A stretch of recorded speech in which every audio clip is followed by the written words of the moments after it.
My heart attack was unexpected. I ended up with a defibrillator pacemaker, 3 stents, and ended up on nighttime oxygen because I could not breathe at night.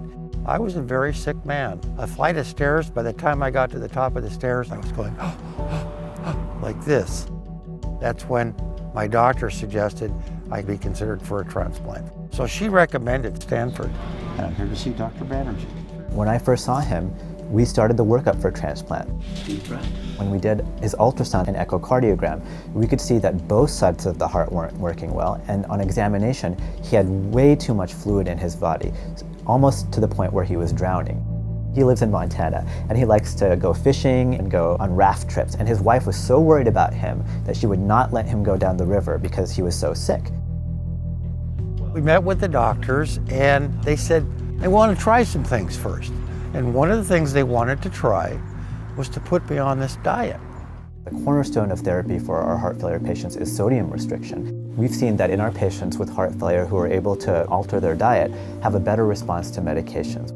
In addition, we tell our patients to exercise at least 30 minutes a day, and there's very good research to suggest that patients who exercise with heart failure have better outcomes than those who don't. I thought they were nuts. I hadn't used table salt in over a year. I don't have high blood pressure, but I recognized I'm under the care of some of the very best doctors in the world.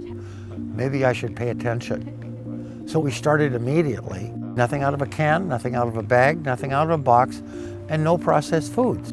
And within 2 to 3 weeks, I was able to sleep through the night without oxygen. And so we made our return trip, met with the doctors, and I underwent the final test. We took him to the catheterization laboratory and measured the pressures in his heart, and they were normal. So that was already a dramatic improvement. One of the tests was the bicycle test. And they said, well, you did just a little bit too good on that bicycle test. And we're not going to put you on the list right now. We want you to come back in 2 months. And I came back in 2 months.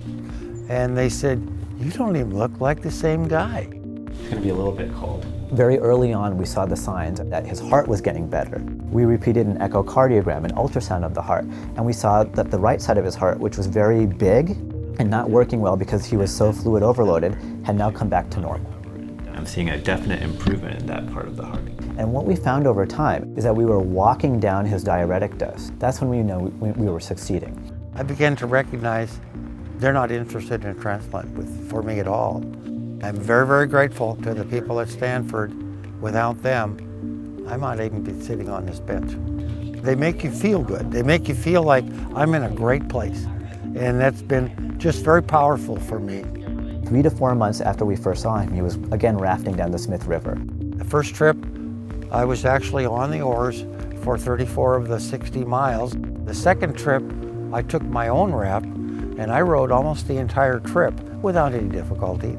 And I feel great, and I just do about anything I want. I'm doing wonderful. Eating carrots and celery is a whole lot better than having a transplant.